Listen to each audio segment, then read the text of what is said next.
yang menyebabkan keterbatasan fungsi. Jika secara internasional yaitu dibagi menjadi 4 kategori pada mild, jika visus pasien kurang dari 6/12 atau 20/40. Lalu moderate jika visus pasien kurang dari 6/18. Lalu severe jika visus pasien kurang dari 6/60, lalu dikatakan blindness jika kurang dari 3/60. AAO juga memiliki suatu definisi untuk vision ini sendiri, yaitu adalah vision loss yang tidak dapat dikoreksi baik dengan medical treatment, surgical treatment, maupun yaitu conventional eye glasses.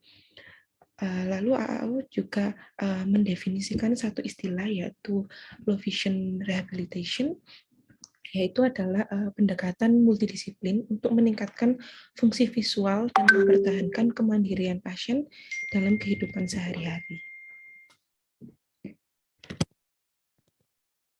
Selanjutnya, AAO juga membuat suatu guideline, yaitu Preferred Practice Pattern Guideline.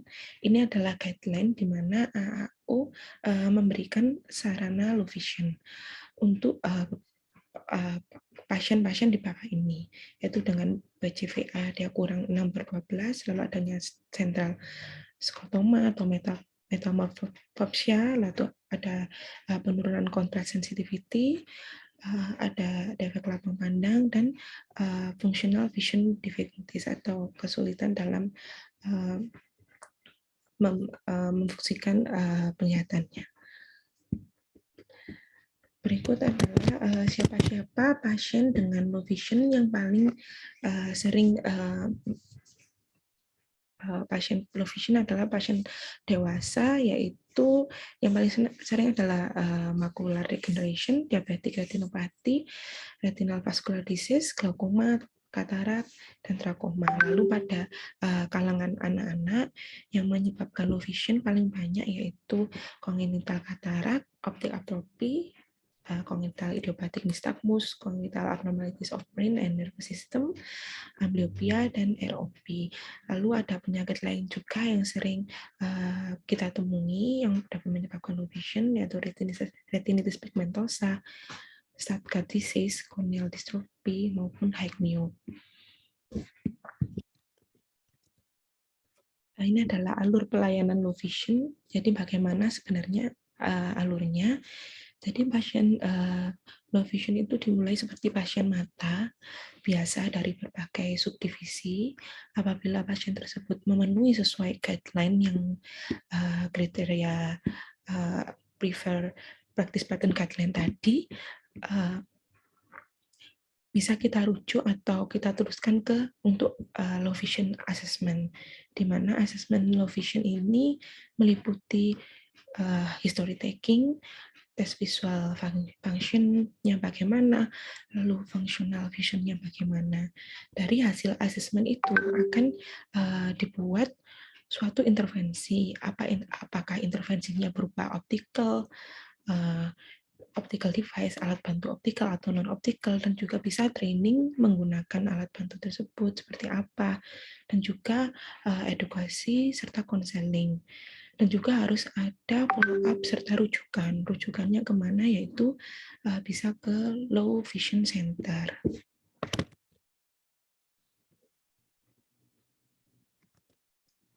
Baik, untuk taking history, adalah history taking ini merupakan hal yang sangat penting dalam melakukan step-step dari untuk low vision evaluasi. Pertama, yang paling penting adalah kita mencari masalah pasien yang berhubungan dengan fungsional visionnya. Bagaimana kebutuhan pasien tersebut, apa yang pasien mau, lalu kita bisa tidak terburu-buru dalam menanyakan atau history anamnesis pada pasien, agar pasiennya juga sendiri bisa lebih nyaman. Lalu bisa kita mulai dengan pertanyaan-pertanyaan yang mudah seperti biodatanya seperti apa, seperti nama, alamat, atau kelahirannya. Lalu pasien kita bisa masuk ke riwayat pasien, bagaimana kesulitannya selama ini yang dia miliki dalam melakukan kehidupan sehari-hari seperti apa, lalu bisa masuk ke bagian ocular history-nya, penyakit matanya seperti apa, seperti yang kita lakukan sehari-hari. Lalu juga general history, berupa hobinya seperti apa, biasanya sehari-hari itu yang sering dilakukan hobinya seperti apa, lalu living situation-nya seperti apa, atau penyakit lainnya selain adanya penyakit penglihatan, lalu bagaimana status ekonominya, serta financial support-nya. Untuk tagging history ini merupakan part yang penting dan juga akan menyita waktu lumayan lama untuk bisa menentukan seperti apa kebutuhan pasien untuk low vision evaluasinya, seperti itu. Selanjutnya akan diteruskan oleh Dr. Ita.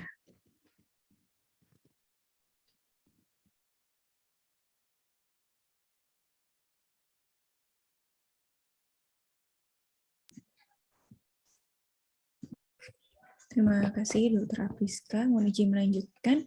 Saya akan membahas mengenai magnifikasi dan non-optical intervention. Yang pertama adalah magnifikasi. Jadi ada 5 cara untuk kita melakukan magnifikasi atau pembesaran. Yaitu yang pertama, meningkatkan object size, menurunkan viewing distance.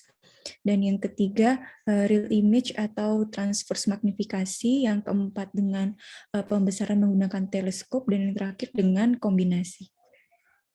Yang pertama adalah dengan cara meningkatkan object size, yaitu dengan cara buku atau tulisan yang ingin dibaca dicetak dengan ukuran lebih besar seperti gambar di samping bisa dilihat gambar ukuran buku sebenarnya seperti seukuran ini dan bisa dicetak menjadi sebesar ini. Dengan cara ini jarak baca masih dalam batas normal dan tidak ada instruksi khusus kepada pasien, jadi dibaca seperti biasa. Dan cara ini bisa dilakukan pada pasien yang moderate, yaitu sekitar visusnya 6/18 hingga 6/48. Namun kekurangannya cara ini yaitu barang atau buku ini berat dibawa dan magnifikasinya terbatas. Kemudian cara yang kedua adalah menurunkan atau mengurangi viewing distance, yaitu dengan cara mendekatkan diri ke objek dan menggunakan lensa convex atau lensa plus. Pada cara ini tidak didapatkan akomodasi effort. Pada cara ini dapatkan pembesaran didapatkan dengan cara perbandingan dari jarak old object dibandingkan dengan jarak new object. Contohnya, jika objek awalnya berada dalam jarak 6 meter, kemudian didekatkan menjadi 3 meter, lalu didapatkan pembesaran sebanyak 2 kali. Cara ini bisa digunakan dalam metode saat kita memvisus pasien menggunakan ITDRS, di mana ITDRS ini bisa dilakukan dalam jarak 4 meter. Namun, jika pasien tidak bisa melihat jelas, dapat dimajukan menjadi jarak 2 meter sehingga didapatkan pembesaran 2 kali. Dan yang ketiga, dengan real image atau transfer magnifikasi, yang mana pembesaran didapatkan dari perbandingan size real object dengan size object. Menggunakan cara dan alat seperti ini, jadi ada bukunya, kemudian seperti nanti ada mouse gitu, kamera yang kita gerakkan di permukaan atau di halaman buku yang ingin kita baca, kemudian nanti akan muncul di layar komputer seperti ini dengan ukuran yang lebih besar. Namanya CCTV.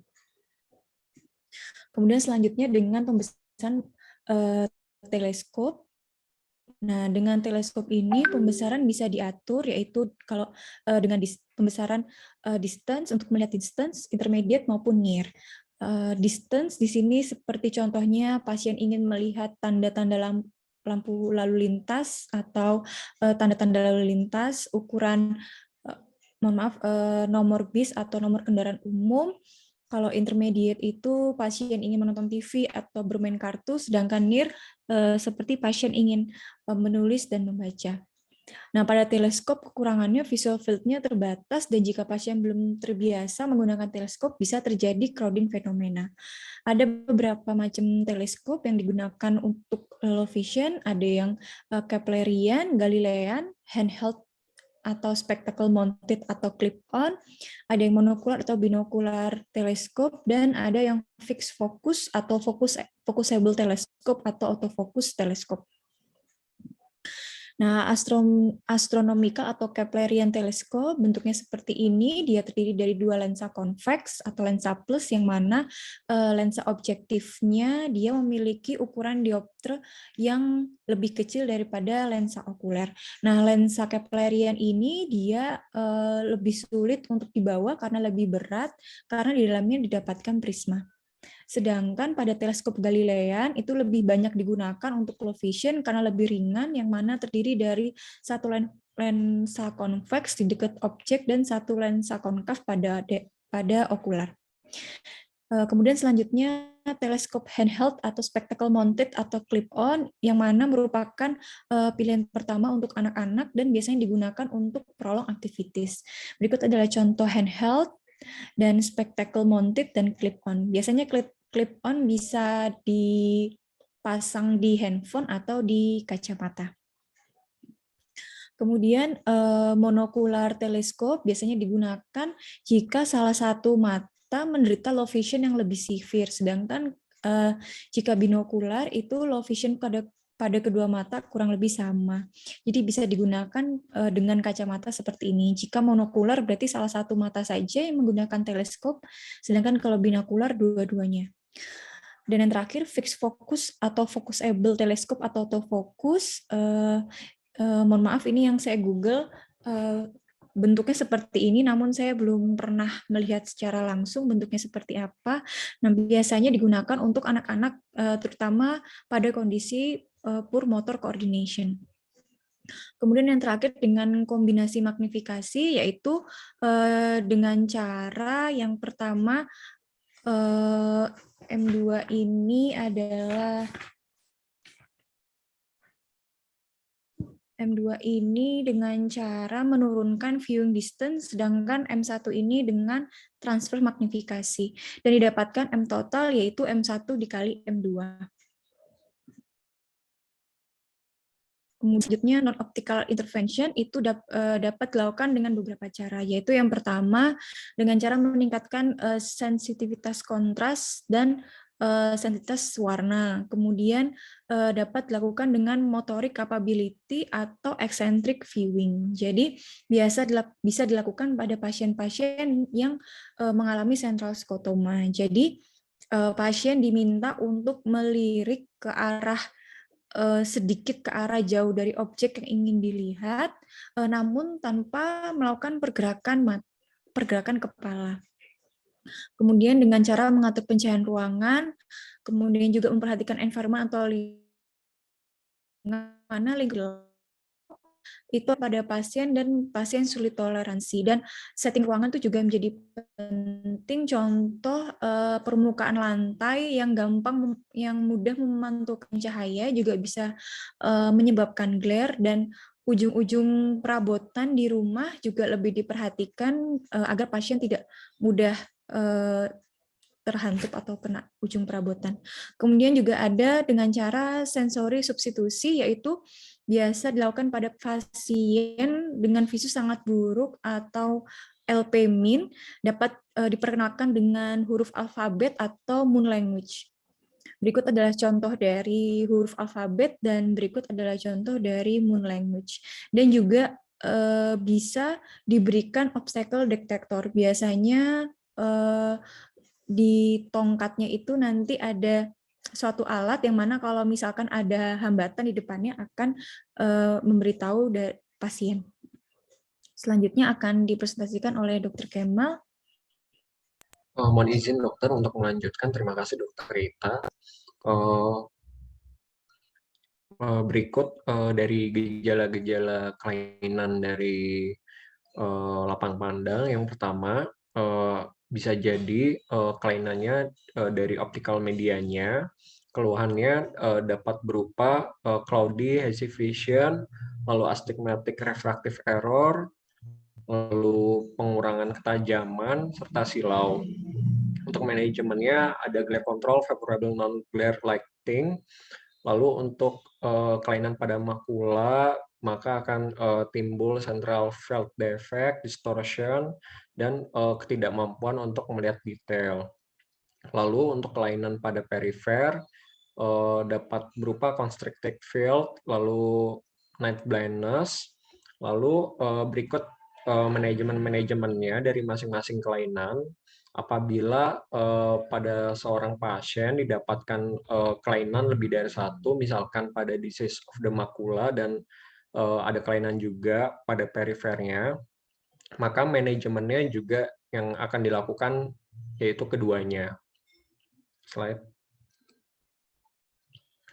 Berikut contoh-contoh tipe dari device low vision. Yang pertama ada near vision magnification, lalu ada distant vision magnification.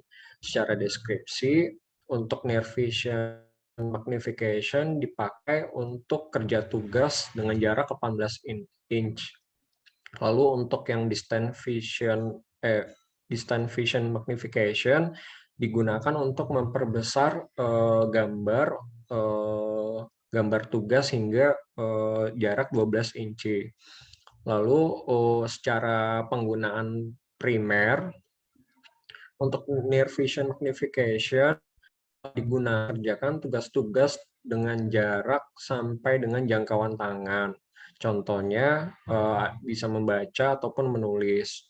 Untuk yang distance vision magnification digunakan biasanya untuk kerja tugas yang melebihi jangkauan tangan.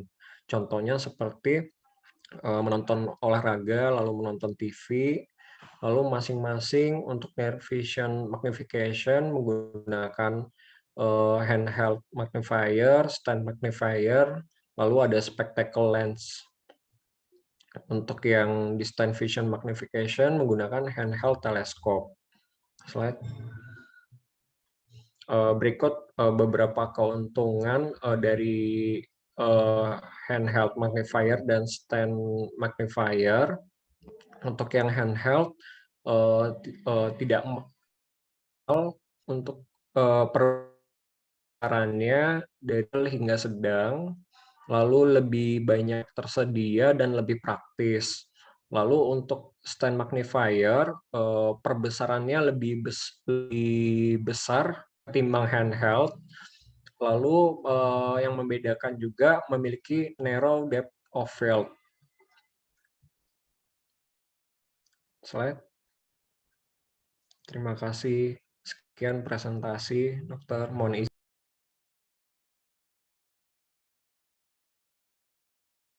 Ya udah bagus. Tadi prinsipnya sih low vision itu sekarang kalau dulu kurang dari 6/18 visus terbaik.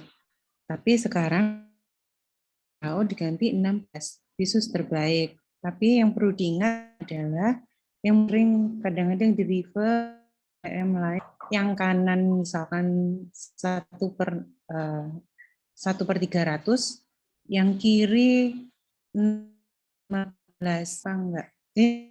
Yang kiri sorry masih 6/7. Low vision apa enggak? Bukan ya. Jadi diingat-ingat, low vision itu apabila kondisi di mana dalam kedua mata itu satunya mata yang terbaiknya itu dengan koreksi terbaik tidak lebih dari 6/12. Nah, sebetulnya prinsipnya cara pemeriksaannya itu ada mudah, nggak harus punya alat yang lengkap gitu, enggak, tapi mudah bisa alat seadanya yang ada di tempat praktek dan ada step-step. Saya boleh share screen enggak? Saya coba ya. Kan dokter.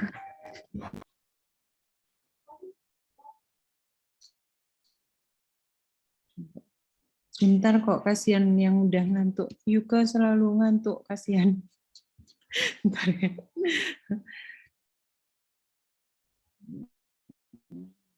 Biar melek juga.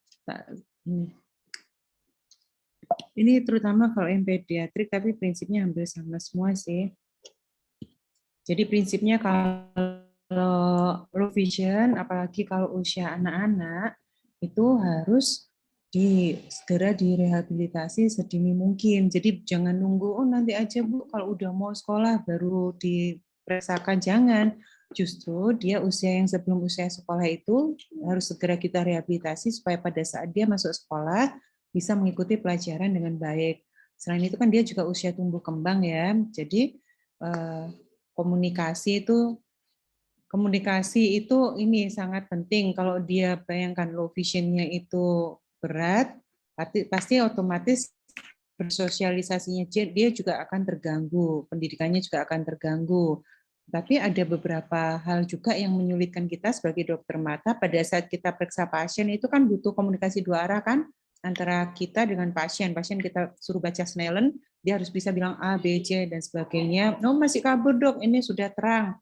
Tapi kalau anak-anak, pasti pemeriksaannya satu arah, jadi komunikasi itu menjadikan hal yang problem. Nah, ini salah satu langkahnya. Jadi, pertama adalah kita harus menggali historinya dulu. Historinya dulu, sama lihat manifestasi. Nanti saya jelaskan berikutnya. Dan kuatnya sedikit kok, jadi jangan langsung, aduh ini screen pasti lama ini kok. Pertama histori, kemudian visual acuity, metode visual acuity yang metode pemeriksaan visual acuity yang sesuai dengan kondisi pasien. Jadi jangan misalkan anak usia 3 tahun kita paksakan dia membaca HOT pasti nggak 3 tahun kita sesuaikan dia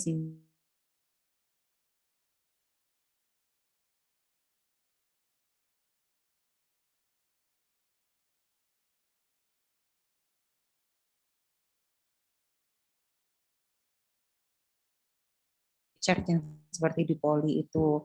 Tapi jangan khawatir kalau misalkan nanti di tempat praktek masih belum ada chart, itu bisa disetting dalam jarak 2 meter atau 3 meter seperti itu ya. Kemudian jika diperlukan lagi setelah pemeriksaan visual acuity dilanjutkan dengan BCVA. BCVA sekecil apapun meskipun kita temukan hanya setengah dioptri tetap harus kita koreksi. Jadi jangan alah cuma setengah atau cuma 1, terus nanti aja langsung near working-nya aja pembesaran, enggak, jangan. Jadi tetap harus kita koreksi meskipun seringkali sepertinya seakan-akan tidak ada perbaikan. Jadi tanpa koreksi dan dengan koreksi jatuhnya pada baris yang sama. Padahal bisa kita bayangkan orang-orang yang normal saja yang bukan low vision dengan kelainan setengah dioptri atau 1 dioptri aja kita koreksi bisa maju beberapa baris.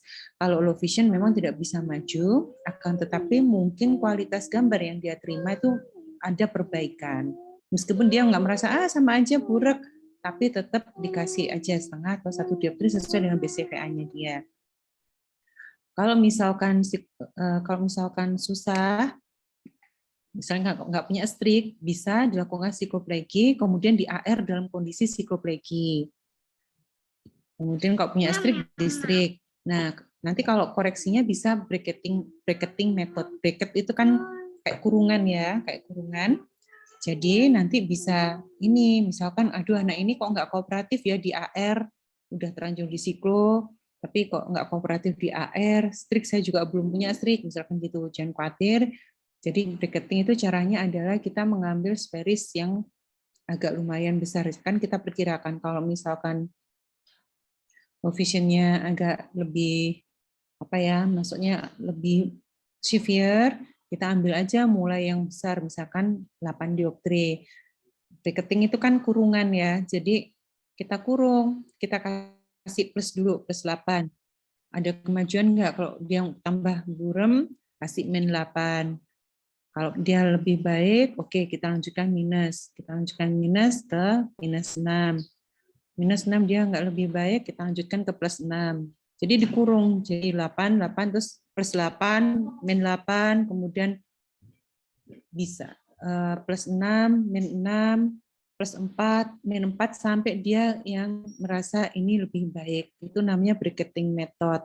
Bisa digunakan metode ini nggak hanya pada pasien-pasien low vision, tetapi pada semua pasien anak-anak bisa kita gunakan metode ini. Jadi nanti kalau ada pasien anak-anak yang belum bisa kooperatif, nggak bisa di AR, yang seharusnya distrik tapi belum punya strik, makanya kalau saya sarankan sih distrik. Tapi kalau misalkan belum ada, bisa pakai bracketing method ini. Kemudian setelah BCVA, kita baru menentukan low vision device yang akan kita berikan. Nah, ini kita sesuaikan dengan usia dan kemampuan pasien tersebut.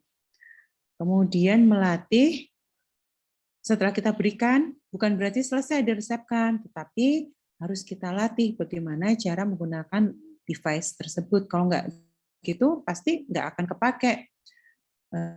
Terutama nanti orang tuanya juga diajarin cara memakai low vision device ini.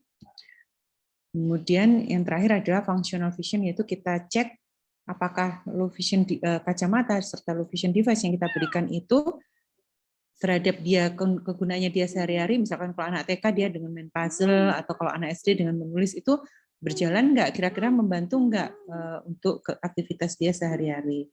Seperti itu ya. Kemudian, nah ini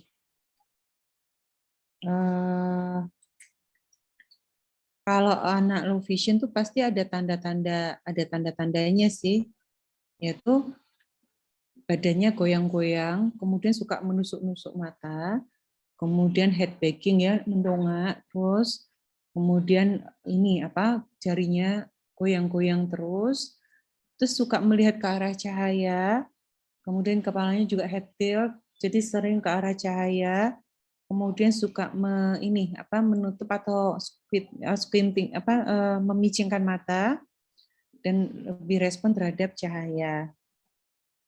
Nah, ini langkah-langkahnya saya ulang lagi supaya ingat, diagnosa itu penting sekali, jadi jangan begitu datang lihat, oh ini ada tanda-tanda low vision, terus langsung main periksa aja. Jangan, diagnosa itu penting sekali. Kenapa? Karena dengan mengetahui diagnosa, kita mengetahui low vision macam apa yang dialami pasien ini. Apakah ini yang menyebabkan visual defect? Misalkan kita tahu mendiagnosa, oh dia glaukoma, oh berarti dia visual defect-nya adalah tunnel vision. Atau oh dia retinitis pigmentosa, oh dia berarti tunnel vision. Atau misalkan oh ini makulopati, oh berarti dia ada central skotoma, atau misalkan kekeruhan pada media refraksi, vitrusnya hazy. Berarti oh dia kalau memandang seperti di dalam plastik atau dalam air, jadi buram semuanya. Kemudian oh dia mungkin diagnosanya adalah diabetik retinopati. Oh berarti ini kira-kira progresif ini. Jadi sebelum kita memeriksa, meskipun kita tahu begitu pasien masuk, kita tahu ini tanda-tandanya low vision nih pasti. Tapi diagnosa wajib harus ditegakkan dulu. Karena itu tadi untuk mengetahui tipe low vision yang dialami dia, supaya kita bisa membantu pasiennya. Makanya biasanya kan banyak low vision center atau yayasan, begitu ketemu pasien low vision, biasanya dirujuk dulu ke dokter spesialis mata untuk menentukan diagnosanya, karena untuk menentukan langkah lebih lanjut. Kemudian harus kita cari juga general medical history. Jadi apakah dia sering kejang atau sedang minum obat tertentu. Kemudian kebiasaannya apakah dia agresif, defensif, macam-macam ya ini. Kemudian menentukan problem yang dialami pada pasien tersebut atau anak-anak.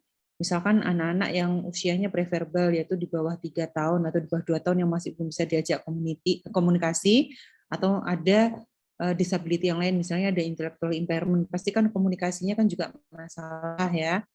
Terus kalau anak yang hanya low vision saja, tidak ada disability yang lainnya dan usianya masih sudah usia sekolah, pasti itu sudah enak bisa diajak komunikasi, tetapi kita harus memastikan masalahnya adalah daily activity di sekolah pada saat dia di sekolah. Kemudian kita tanyakan, nanti kita tanya juga low vision service ini apakah sebelumnya sudah pernah datang ke low vision service. Kalau sudah pernah, tanyakan sudah pernah dapat low vision device apa enggak. Kalau sudah pernah dipakai apa enggak sebelumnya, atau sering kontrol apa enggak. Jadi seperti itu. Jadi saya ulang lagi, diagnosa dan histori itu sangat penting sekali, dan dari situ kita bisa menentukan problem dari anak low vision tersebut. Jadi jangan langsung disamakan, oh semuanya butuh pembesaran. Jangan. Kalau low vision, yang tipenya tunnel vision, kalau kita kasih pembesaran tambah nggak kelihatan kan tulisannya. Misalkan tulisan Semarang, dengan tunnel vision dia bisa melihat tulisan Semarang. Tapi kalau kita besarkan tulisan Semarangnya, paling dia cuma bisa membaca sem atau semer gitu aja. Jadi nggak utuh. Jadi kalau tunnel vision, kalau kita besarkan tambah nggak kelihatan. Sebetulnya pada saat pasien datang pertama, kita curiga ada tunnel vision tuh bisa kok. Pada saat kita cek baca di HOTV chart atau di Snellen chart, huruf yang paling gede itu atau yang 1 atau 2, 3 yang urutan besar tuh nggak bisa. Tapi begitu tengah-tengah, dia bisa. Pasti kan aneh, ini yang lebih kecil kok bisa sih, yang besar kok nggak bisa. Itu berarti curiga ada tunnel vision.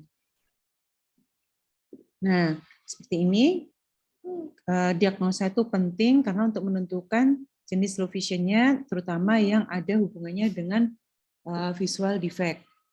Jadi kalau misalkan ini kan di korneanya kan ada lekoma kan ya. Jadi kalau dia lihat tulisan seperti ini, tertutup nggak kelihatan. Nah ini sih cocok kalau kita kasih pembesaran, karena dengan tulisan dibesarkan dia masih bisa kira-kira tulisannya apa. Defeknya memang nggak bisa hilang, tapi dia bisa memperkirakan tulisannya ini apa. Kemudian kalau retinitis pigmentosa atau glaukoma, pasti kan tunnel vision seperti begini kan. Bisa dibayangkan tulisan seperti ini, langsung aja kita, low vision itu pasti main pembesaran. Bayangkan kalau kita besarkan ini pasti tambah nggak kelihatan kan tulisannya. Nah, seperti jadi diagnosa itu penting sekali. Kemudian prinsipnya gimana sih untuk mendapatkan hasil yang akurat? Kalau pasiennya anak-anak atau orang dewasa lah intinya yang maksudnya orang dewasa yang low vision itu mereka perlu merasa comfort, harus merasa comfort dulu dan pede dulu. Kalau misalkan anak kecil dia rewel, itu jangan dipaksakan, lebih baik ditunda saja. Kalau orang dewasa datang, itu prinsipnya jangan kasih yang sulit, tapi yang kira-kira yang bisa dia capai yang mudah dulu. Jadi misalkan dia baca kartu HOTV atau lian number, dekatkan dulu aja 1 meter dulu, nggak apa-apa, yang penting dia merasa, oh aku bisa kok, aku pede, aku bisa kok. Jadi dia pede, bisa mau melanjutkan, terus lama-lama kita mundur ke arah 2 meter apa 3 meter. Jadi jangan tahu-tahu langsung 3 meter, begitu dia nggak bisa, dia langsung putus asa biasanya. Jadi kita usahakan yang dia bisa mencapai dulu. Nah, kemudian berbicara seperti bahasa yang dia pahami, kalau di Madura ya Madura, kalau Jawa ya Jawa. Ini dia merasa comfort dulu. Kemudian kalau anak kecil, nah pasien anak kecil itu ternyata ini juga saya ngalamin efektif juga. Efektif juga loh ini. Meskipun dia belum bisa ngomong umur 1 tahun digandeng ibunya atau 2 tahun digandeng ibunya, langsung sapa anak itu. Karena dengan disapa itu anak tersebut merasa, oh, aku ternyata juga dianggap ya di sini. Setelah itu dia akan lebih mudah untuk dilakukan pemeriksaan. Tapi kalau dia datang langsung kita sapa ibunya, apa Bu yang bisa dibantu? Ini kenapa? Gini-gini itu selama conversation kita nggak melibatkan anak tersebut, itu pasti akan susah ke depannya pemeriksaannya. Nanti dicoba aja kalau ada pasien anak kecil, begitu datang langsung sapa aja, halo, siapa namanya, kelas berapa? Intinya dia langsung merasa itu dianggap. Mungkin kalau anak kecil boleh duduk di bangku ibunya, intinya merasa comfort. Nah, ini visual acuity. Ini assessment, prinsipnya adalah tidak boleh hitung jari ya. Jadi di low vision itu tidak boleh ada 3/60, 4/60, 2/60. Makanya harus pakai M unit itu. Udah bisa kan selama ini M unit. Kalau misalkan M unit itu ukuran hurufnya ada 40 M, nanti besok diperhatikan di poli. Kan ada ini, ada HOTV chart, ada LEA chart, itu kan semua tulisannya ada M, ada 40 M, 30 M, 20 M, itu ukuran unit huruf size-nya itu. Nah, nanti tinggal dilihat dia hurufnya jaraknya seberapa, jarak ininya, jarak bacanya. Jadi misalkan dia bisa bacanya jarak 2 meter, berarti itu visusnya adalah 2/40. Jadi dia bisa membaca 40 M pada jarak 2 meter, yaitu jadi visusnya adalah 2/40.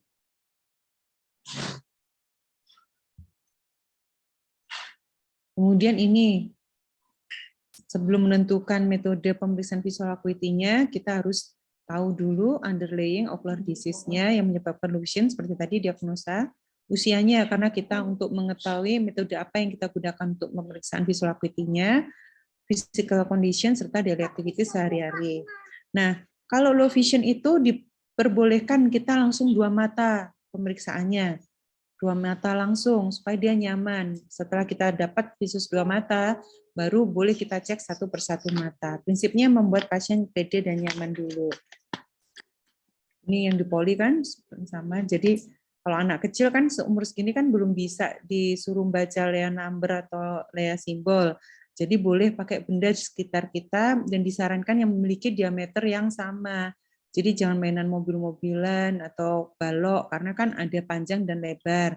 Tapi disarankan yang memiliki diameter yang sama dan warnanya tidak terlalu banyak. Jadi satu color. Dengan dikejar, nanti dengan begini kan kita bisa scanning. Oh, anak tersebut bisa ngejar bola diameternya berapa pada jarak berapa. Itu termasuk visus. Nah, cara pemeriksaan visus pada pasien-pasien low vision itu ada beberapa tahapan sesuai dengan kemampuan pasien. Untuk deteksi itu kita bisa menggunakan Pol test. Jadi ini bisa digunakan pada pasien-pasien yang nggak bisa baca dengan hal yang 2 dimensi, lihat simbol, lihat grafik. Maaf ya, Bu, tolong Bu. Misalkan pasien-pasien yang nggak bisa membaca 2 dimensi. Jadi langsung pakai barang-barang benar-benar yang 3 dimensi. Kemudian resolusi acuity itu bisa menggunakan preferential looking chart, seperti di poli ada Cardiff chart, atau Lea grating. Ini bisa untuk bayi Lea grating itu. Kemudian recognition acuity itu bisa menggunakan Lea simbol atau HOTV chart. Kemudian eye hand coordination itu bisa menggunakan puzzle atau toys. Jadi sebenarnya bisa menggunakan barang-barang di sekitar kita kalau kita nggak punya HOTV chart. Nah ini tadi saya bilang M-unit ya, menggunakan kartu-kartu ada M-unit, bisa menggunakan HOTV chart atau ETDRS chart yang jaraknya 4 meter kemudian maju. Tapi kalau nggak punya ini, bisa pakai Snellen chart yang pilih yang ada tulisan M-unitnya. Karena apa? Memudahkan. Misalkan dia bisa baca 40 M pada jarak 4 meter, berarti visusnya 4/40, seperti itu. Nah, kalau misalkan jarak 6 meter nggak bisa, karena kan Snellen itu kan disetting untuk jarak 6 meter. Boleh kita majukan jadi 3 meter. Tapi jangan lupa hasil akhirnya adalah kita kalikan setengah. Kenapa? Karena 3 meter adalah setengah dari 6 meter. Misalkan dalam 3 meter pasiennya bisa baca 40 M. Berarti kan visusnya 3/40, tapi karena Snellen itu untuk 6 meter, tapi ngetesnya dalam jarak 3 meter, di mana 3 meter adalah setengah dari 6, jadi visus pasien tersebut adalah 3/40 kali 1/2. Jadi visus pasien itu adalah 3/80 M. Jadi dikalikan sesuai jaraknya. Atau misalkan dalam jarak 3 meter nggak bisa. Jaraknya pasien mulai bisa nangkep yang paling besar itu jarak 2 meter. Nah, berarti pasiennya visusnya adalah 2/40 kali 1/3. Kenapa 1/3? Karena 2 meter itu adalah 1/3 dari 6 meter. Jadi pasiennya visusnya adalah 2/40 kali 1/3. Jadi visusnya 2/120 M. Nah ini, kalau misalkan pasien masih belum bisa naming itu menyebutkan kayak baca HOTV, baca Snellen, baca Lea simbol, baca Lea number, itu kan naming menyebutkan. Nah, kalau pasiennya nggak bisa, bisa kita pakai dengan matching teknik. Misalkan ada another disability seperti tunawicara, itu bisa menggunakan matching. Jadi dia hanya menunjuk aja. Atau misalkan dia udah anak SD, kira-kira bisa diajak komunikasi, tapi dia tunawicara. Kita kasih kertas sama bolpen aja. Jadi kita nunjuk akan angka spidol ya, jangan bolpen karena lebih tebal. Misalkan kita nunjukkan angka 3 atau angka 4 kalau lihat number. Jadi dia tinggal nulis di kertas aja 4 atau 3. Dan metode ini nggak hanya untuk low vision, anak-anak yang usia sekolah tapi ada tuna bicara atau anaknya terlalu malu untuk menyebutkan, nggak apa-apa pakai anak biasa yang tanpa disability, tanpa low vision, tapi malu, diem aja, kalau diperiksa diem aja, kasih aja kertas sama spidol, dia suruh menirukan, suruh menulis ulang apa yang dia lihat. Nah, kalau itu pun nggak bisa, yang paling terakhir adalah preferential look dengan cara pointing teknik. Jadi misalkan pakai Cardiff, itu dia bisa menunjuk posisi gambarnya, kan kalian udah tahu di poli ya, Cardiff ya. Cardiff itu misalkan ada lembar gambar kapal, kapalnya ada di bawah, terus lembar berikutnya ada di atas, di samping. Nah, itu dia bisa pointing. Atau bahkan kalau dia pemalas sekali atau pemalu sekali nggak mau nunjuk, kita bisa melihat arah matanya, pandangannya. Dan di baliknya masing-masing lembar itu sudah ada parameternya, visusnya berapa. Nah, ini kalau untuk bayi bisa menggunakan Lea Grating. Bisa untuk umur 6 sampai 24 bulan. Dan jangan lupa kalau kita periksa Lea Grating harus pakai scoret. Kalau misalkan kita pakai batik atau kembang-kembang, nah itu lebih menarik daripada strip-strip, pasti akan noise atau terganggu konsentrasinya. Jadi kalau bisa kita pakai warnanya pun jangan nyolok hitam atau misalkan biru seperti gini atau abu-abu. Dan ini cara menggerakkan Lea Grating itu harus sama. Jadi jangan yang polos itu diam aja terus yang digerakkannya strip-strip, jangan. Tapi dua mata sama, dua tangan sama gerakannya, kanan kiri atau atas bawah bareng. Dan kalau bisa kita sendiri blind, nggak tahu mana yang strip, mana yang polos, kita pandangannya langsung ke anak tersebut. Kenapa? Karena kalau kita tahu mana yang strip, mana yang polos, kita lebih tersugesti. Oh, anak ini bisa. Jadi blend. Nah, ini ball test. Sudah ada ininya, tabelnya.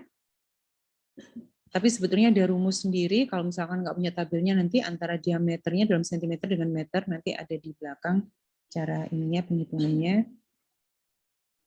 Nah, seperti ini. Jadi misalkan di praktek cuma ada permen atau bola gini, nggak apa-apa, jangan khawatir. Jadi bola yang benar bola digelindingkan aja, dilihat anak tersebut ngikutin bola itu enggak. Kalau bolanya yang gelinding dalam jarak 3 meter, kemudian diameter bolanya ini misalkan 5 cm, berarti visusnya adalah jarak dalam meter ya, dibagi diameter objek tersebut cm kalikan 10. Jadi misalkan pada saat kita gelindingkan bola, kemudian dalam 3 meter kita lihat anak tersebut ngejar. Atau kalau nggak ngejar, dia malu aja, tetap diam di tempatnya, tapi matanya bisa ngikutin. Berarti visusnya, misalkan dia bisa 3 meter ya, 3 per 6 kali 10. Berarti visusnya adalah 3 per 60.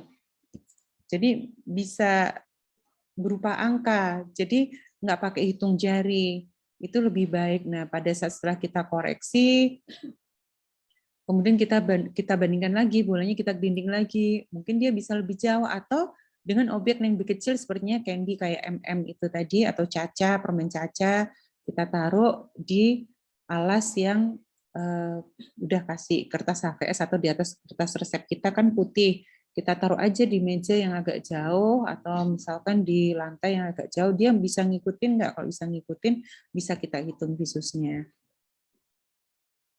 Nah, ini kalau untuk BCVA, seperti tadi saya bilang, bisa psikoplegi, atau bisa strict retinoskopi, atau bisa bracketing. Nah, harus selalu meresepkan kacamata jika ini lebih dari 1 dioptri. Tapi sebetulnya yang terbaru adalah setengah dioptri aja tetap diresepkan. Dan kalau kesulitan AR, dicoba psikoplegi, kemudian di AR. Dengan siklo, itu pun masih sulit pakai bracketing itu tadi. Nah, ini seperti ini kan pasiennya sudah dikasih kacamata. Ini membandingkan antara tadi sebelum pakai kacamata dan sudah pakai kacamata. Tadi pada saat sebelum pakai kacamata, dia hanya bisa lihat bola besar aja, tapi setelah dengan menggunakan kacamata, dengan manik sekecil gini dia bisa ngikutin. Nah, ini bisa kita hitung tadi jaraknya dia 2 meter. 2 meter dengan diameter maniknya ini mungkin 1 cm. Nah, berarti visusnya adalah 2/1 × 10. Jadi visus anak tersebut adalah 2/10. Jangan lupa kalau ada, misalkan gini, kalau kita pakai Lea number atau kartu HOTV, Lea number atau Lea simbol, itu yang kita lihat visus yang baik itu bukan yang paling kecil yang dia bisa, tapi yang paling jauh yang dia bisa. Jadi misalkan gini, pada jarak 2 meter, dia bisa mencapai 20 M. Tapi pada jarak 4 meter, dia bisa 40 M.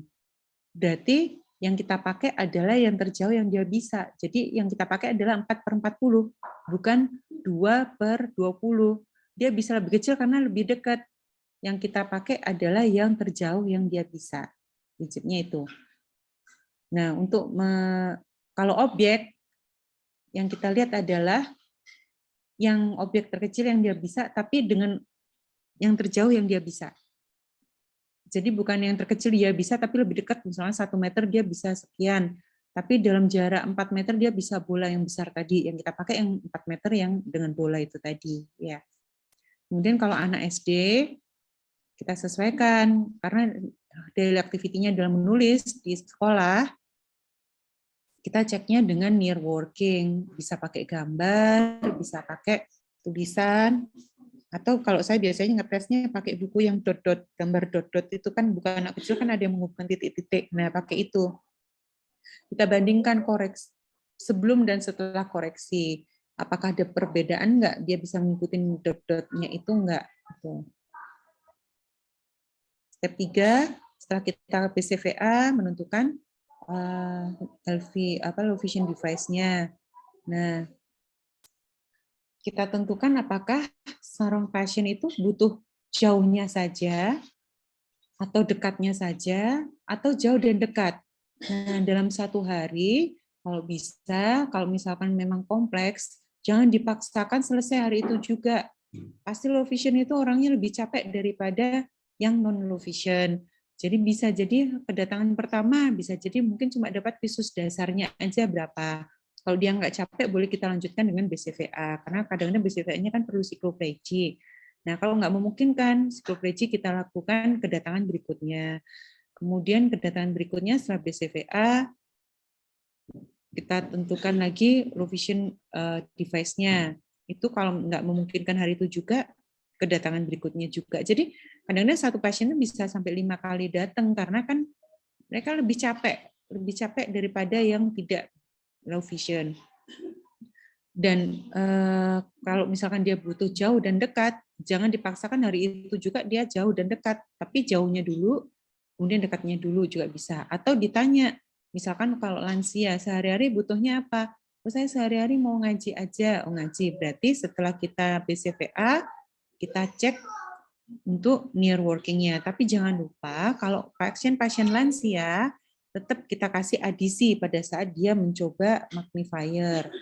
Begitu pula dengan pasien-pasien pseudofaki, anak-anak yang misalkan katarak kongenital, pseudofaki, misalkan gitu, pseudofaki. Berarti kan nggak bisa akomodasi, jangan lupa tetap dikasih adisi. Jadi kadang-kadang dia nggak bisa baca magnifier itu bukan karena dia nggak bisa, tapi karena dia nggak bisa akomodasi. Karena kan pakai iol kan nggak bisa akomodasi, makanya kita beri adisi dulu, baru kita cobakan magnifiernya.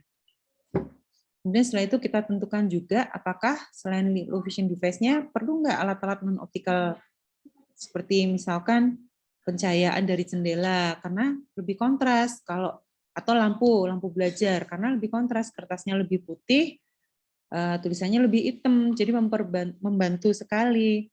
Atau tiposkop yang nggak dipoli juga, yang kayak kertas buffalo dibolongin tengahnya supaya anak bisa menulis di situ lebih rapi, atau membaca menganu garisnya buku. Karena kan kalau udah nggak pakai tiposkop, tulisan kayaknya campur, tapi kalau pakai tiposkop, dia bisa konsentrasi pada baris yang dia baca.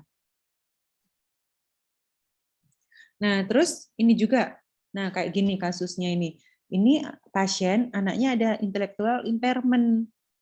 Nah, ini juga menentukan alat bantu apa yang mau kita berikan ya. Dia usia sekolah memang, dan dia sekolah. tapi dia ada intellectual impairment. Nah, kita lihat dengan kacamata gini, kita cek. Nah, kayak gini, pakai bola, kertas HVS, dia ada reaksi, ternyata mulai senyum dia. Nah, bisa nangkep kayak gini kan. Beda yang sebelahnya itu kan agresif banget kan anaknya. Nah, seperti itu. Jadi per anak atau per pasien pasti beda-beda. Nah, kalau yang ini bisa nangkep, dia senyum. Selama ini kan apatis banget. Dengan kacamata dia mulai belajar senyum. Nah, ini rasanya udah senang sekali loh. Maksudnya dengan anak apatis, setelah kita koreksi, dia lebih bereaksi tuh rasanya udah luar biasa. Maksudnya kita senang sekali, ikut senang. Nah, terus kita tentukan, oh anak ini sekolah. Ya udah deh, kita kasih teleskop. Ternyata apa yang terjadi? Ya sudah, dia nggak reaksi kayak gini, apatis aja. Sama Bu dia udah dipakaikan gini, dia nggak peduli dan dia nggak mau pegang. Dan kita lihat tangannya yang kanan sepertinya kan lemah ya ini ya.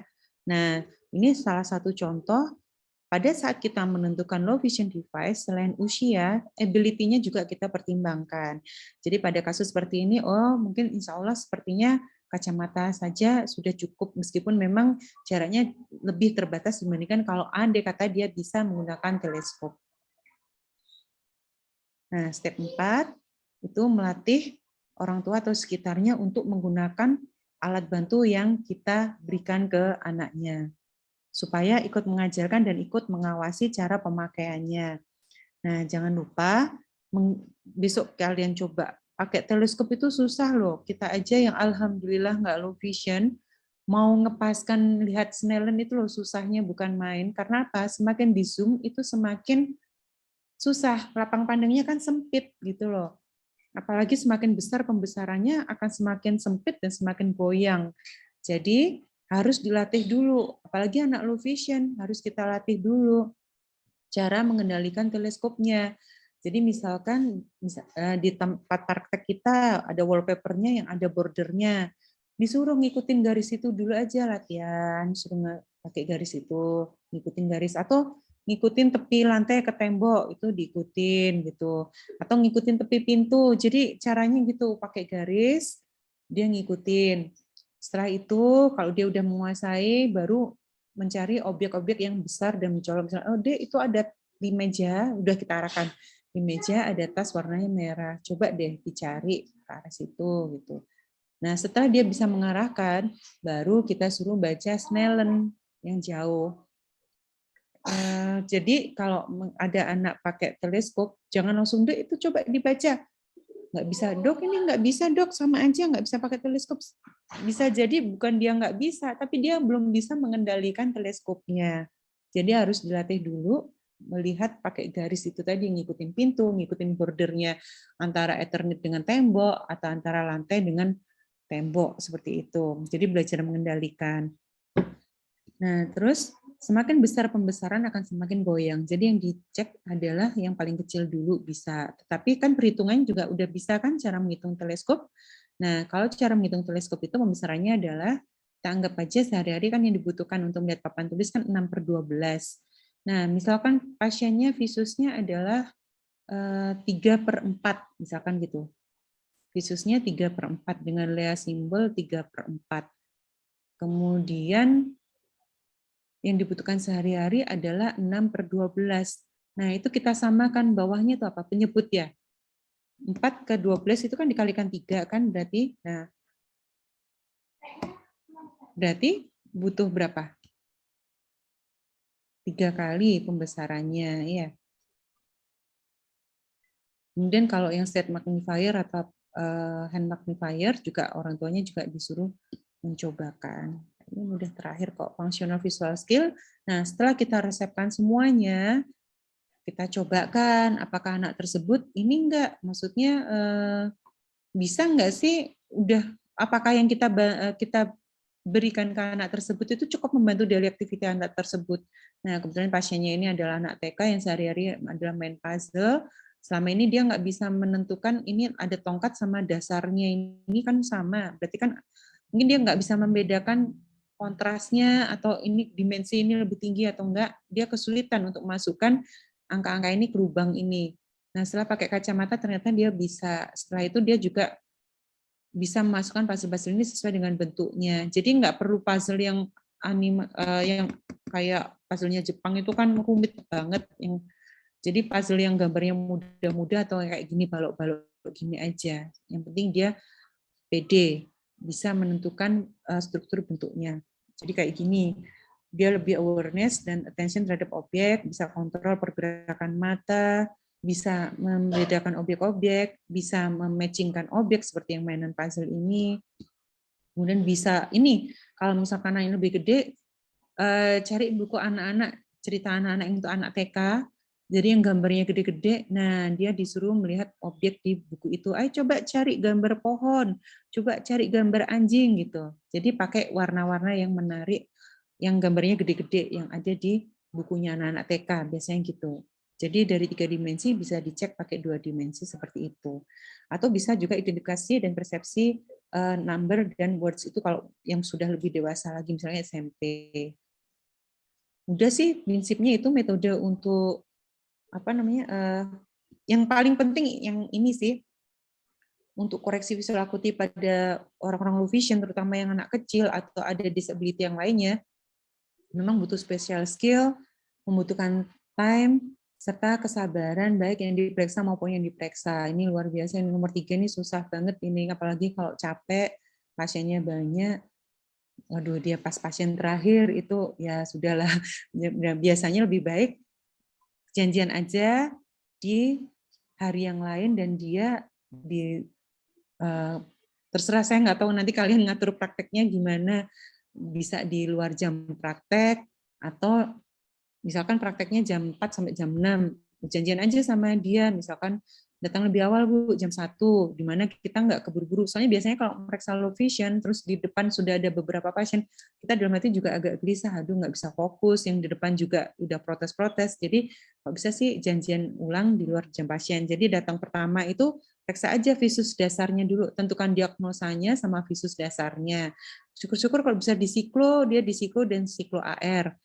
Setelah itu Bu, nanti minggu depan datang jam 1 atau pokoknya di luar jam 1 jam di luar jam praktek lah, dimana kita masih segar, belum memeriksa pasien yang lainnya, dan pasiennya juga nggak diburu-buru dengan pasien yang lainnya. Kemudian metode yang kita gunakan itu harus sesuai dengan usia pasien, kemampuannya, dan pengetahuannya. Misalkan dia anak di desa, misalkan dia nggak pernah tahu gambar apa yang sering buat mainan anak di kota. Kalau kita tes dengan itu, pasti dia nggak respon karena dia nggak familiar. Tapi misalkan dengan gambar bebek atau gambar bis atau gambar truk gitu, mungkin dia lebih familiar dan lebih respon. Yaitu experience-nya anak tersebut itu sangat diperlukan.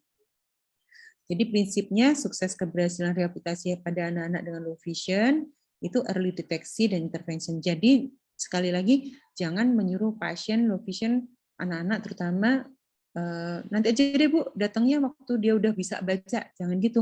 Justru pada saat dia belum bisa baca, persiapan dia untuk bisa belajar baca, kita bantu dulu dengan menggunakan low vision device yang dia butuhkan.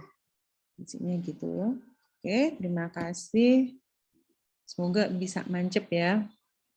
Maaf kalau sampai ketiduran. Maksud saya sih bekal supaya ini ke memori lah, sampai nanti kalau kalian udah jadi SPM itu, kalau ada pasien yang kayak gitu tuh jangan udah buang, maksudnya nggak bisa diapa-apakan, sudah selesai, nggak bisa diapa-apakan.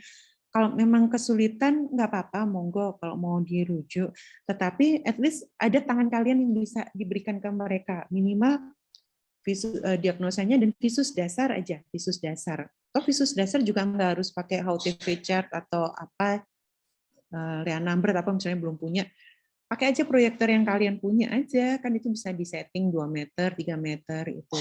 Syukur-syukur kalau punya Leon number tambah lebih bagus sih, minimal untuk pegangan atau Leon simbol lah, 1 aja untuk pasien anak-anak. Misalkan dengan itu, terus ternyata di sikloplegi, di AR siklo, keluar ukurannya itu alhamdulillah, karena lebih mudah biasanya kalau di siklo, keluar AR, seenggak kooperatif-kooperatifnya anak itu masih, kadang-kadang masih bisa ketangkep.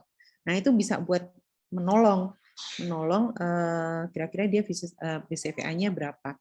Kadang-kadang dengan begitu itu ketahuan, oh dia high refractive error ternyata. Dengan kita koreksi, majunya banyak sekali, itu luar biasa di luar dugaan dan kita juga senang sih akhirnya. Ternyata nggak low vision banget yang harus lens magnifier, enggak, karena selama ini ada refractive error yang orang tuanya juga nggak ngeh, seperti itu. Udah, itu aja mungkin. Semoga bisa membantu ya. Ada yang mau ditanyakan? Izin bertanya, dokter. Ya, silakan. Dokter, untuk pasien anak-anak dengan low vision ini, kira-kira untuk follow up-nya ada waktu pastinya nggak, dokter? Mungkin sekitar 6 bulan atau 1 tahun.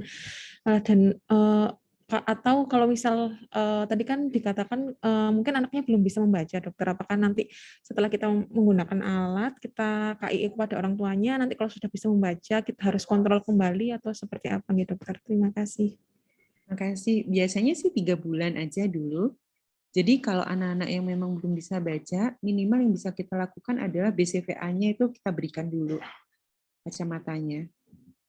Sekecil apapun gitu.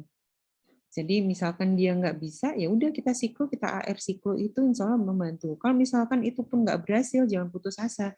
Briquetting method aja, briquetting method, terus depannya kita kasih objek bola atau apa, dia lebih fokus, lebih perhatian nggak gitu. Insya Allah membantu sih. Ya memang idealnya sih dengan strik ya, tapi kalau nggak punya strik, bracketing itu tadi, kemudian depannya ada objek. Boleh pakai buku yang ada gambarnya, atau misalnya 3 dimensi, bola atau mainan bebek. Nah, kalau misalkan dia nggak perhatian, berarti kan masih nggak enak. Atau kadang-kadang kalau tambah jelek kan tambah anak kecil kan dibanting dilepas. Tapi kalau mulai dia perhatian ke bebek itu, berarti udah mendekatin. Ya memang nggak presisi sekali, tapi at least bisa membuat dia melihat lebih baik sih daripada burung sama sekali. Kemudian kontrolnya tiap 3 bulan sekali, bersama dengan pasien-pasien BCVA yang masih anak-anak, biasanya saya 3 bulan dulu kalau di bawah 5 tahun. 2 kali kedatangan 3 bulan stabil, baru 6 bulan sekali. Ada lagi yang mau ditanyakan? Mohon izin bertanya, dokter. Untuk pemeriksaan low vision itu kan selain untuk visusnya kita juga periksa seperti kontras, visual field dan color vision ya, Dok. Nah, kalau misalkan yang kontras kan kita di poli ada ini, Dok, ada reading HD. Oke, Dok, ada lihat simbol juga nggak sih, Dok, kalau nggak lihat nama? Ya, ada lihat simbol juga. Nah, yang mau saya tanyakan, kalau misalkan kita dapat konsulan pasien dari PO, dokter, berarti kan harus kita periksa untuk perimetri, berarti kita periksakan ke kamar 10 gitu nggak, Dok? Atau Nah, itu. gimana, Dok? Ya, sebetulnya saya ada video lagi, nggak tahu kalian udah pernah lihat apa belum ya. Jadi, sebetulnya kalau mau kasar, konfrontasi tes, istilahnya konfrontasi tesnya pada anak-anak bisa menggunakan bola yang ada gagangnya itu, yang tadi ada gambarnya itu. Nah, anaknya di pangku ibunya, kemudian di depannya jarak 50 cm atau 1 meter, itu ada orang lain, teman kita, misalnya Budia atau siapa, Kemal atau siapa di depan, bawa sesuatu objek yang anak tersebut harus lihat itu. Kan kalau di perimetri kan harus lihat satu titik di tengah kan. Nah, salah satu teman kita memegang mainan di depannya situ. Kemudian kita sebagai pemeriksa berdiri di belakang anak tersebut. Kalau anak tersebut di pangku ibunya, ya berdiri di belakang ibunya. Kita bawa bola yang ada gagangnya tadi, kita ganggu anak tersebut visusnya. Jadi misalkan ini ada apa namanya, ada jerapah yang di depan teman kita mainkan objek ini supaya anak tersebut lihatnya lurus. Kemudian kita dari belakangnya anak tersebut pakai bola yang ada gagangnya, kan dia anaknya lihat jerapah ini terus ya. Yang ada bolanya pelan-pelan maju gitu. Kalau dia nggak reaksi, bisa mungkin dia ada defek di sebelah sini. Tapi kalau misalkan dia gini kan langsung gitu, atau merasa terganggu ditamplek-tamplek, berarti kan visual field-nya sebelah lateral dia bagus gitu. Kemudian coba dari atas. Kalau dia merasa terganggu pasti akan ditampel. Tapi kalau dia nggak ngeh, ya berarti mungkin ada visual field sebelah sini juga hilang gitu.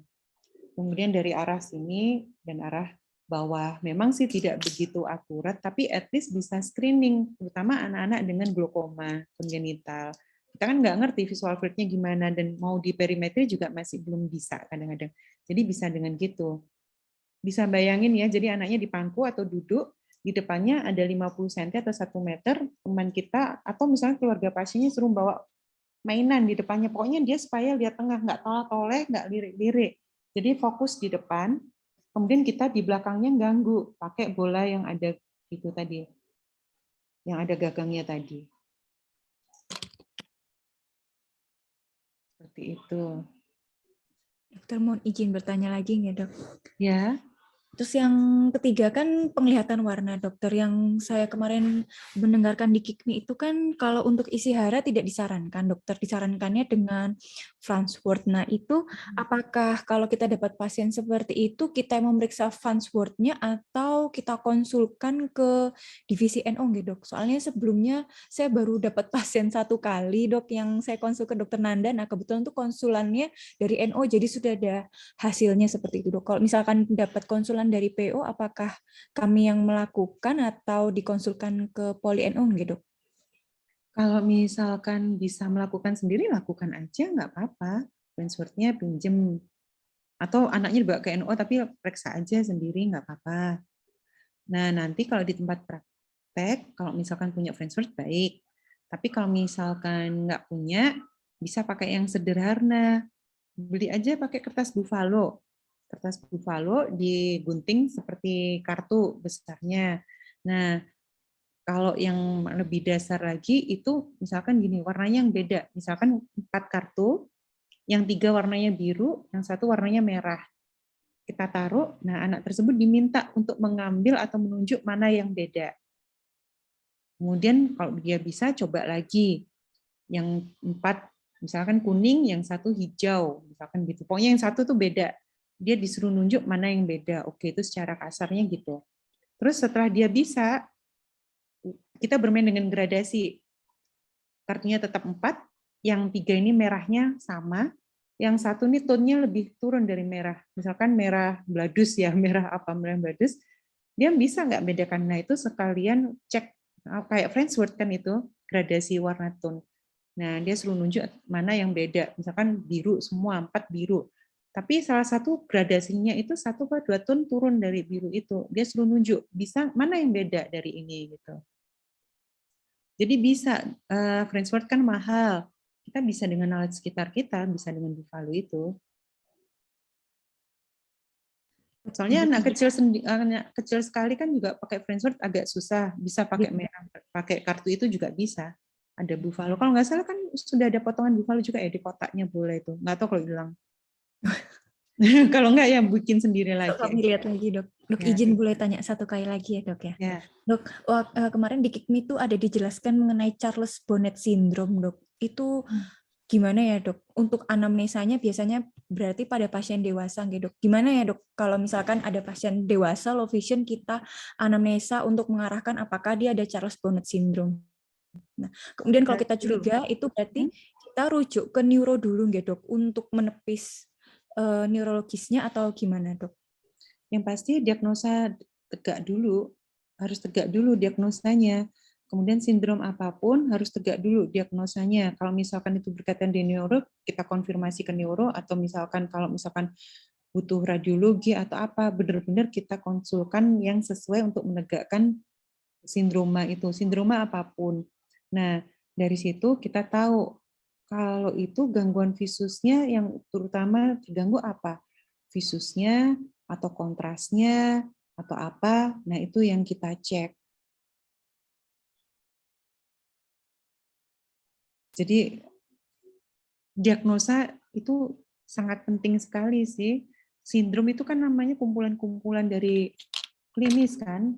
Nah, kalau udah tegak itu kan kita bisa menentukan kira-kira gangguan visusnya itu apa, terganggu di situ. Misalkan kayak apa itu sindrom yang gangguan pada kolagen tipe 1, itu pasti high myopia itu. Karena bola matanya panjang sekali, jadi masih umur 3 tahun atau 2 tahun tapi udah minus 20 seperti gitu. Karena kolagen tipe 1-nya ada kelainan sehingga skleranya memanjang dan biasanya diiringin dengan bentuk kakinya yang nggak lurus, agak bengkok gitu karena kolagennya juga terganggu. Seperti itu. Ya, terima kasih, Dokter. Ya, sama-sama. Kalau apa namanya yang agak sulit itu kalau ini apa namanya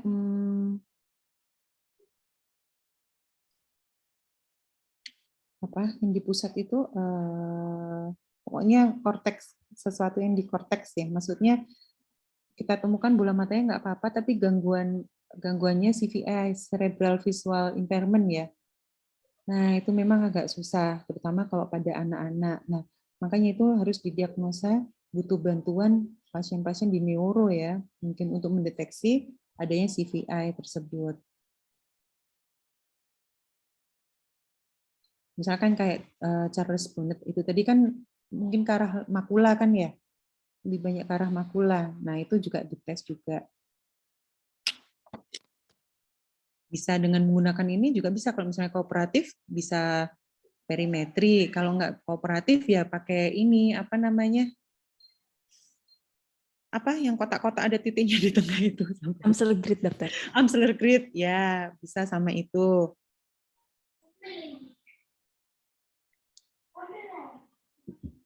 Ada lagi?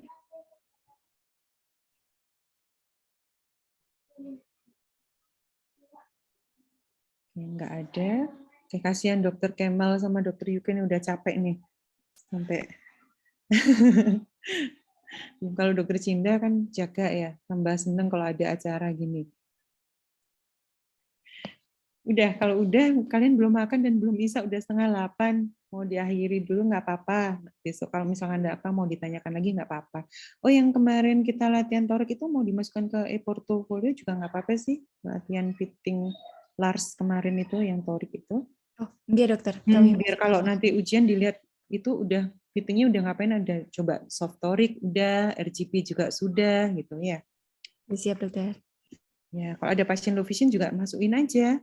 Karena tadi tak lihat si siapa ya, Mas Edi atau Mas Anda tuh periksa low vision, ada dokter siapa, dokter Rita ya itu tadi yang megang, atau siapa, dokter Cina dari samping saya pakai jilbab. Mereka meriksa low vision, nggak tahu siapa tadi, pokoknya videonya dari samping. Nah mereka kan pelatihan low vision tapi online. Nah terus aku dikirimin panitianya ini yang dari RSSA gitu, terus tak lihat oh ini ada residen refraksinya ikut, tapi dari samping pakai jilbab, aku nggak ngerti itu siapa. Dokter Afriska atau dokter Ita atau siapa. Nah Oh itu itu sepertinya pasien yang Kang Edi ya dok ya? perempuan ya. Yang saya konsul ke dokter itu loh dok, yang Oh pasien itu autoimun. iya. Iya dok. Masukkan aja di e-porto, kan selama di stase refraksi kan ada pasien low vision itu, jadi masukkan aja ya pemeriksaan low vision. Siap dokter. Ya, ya.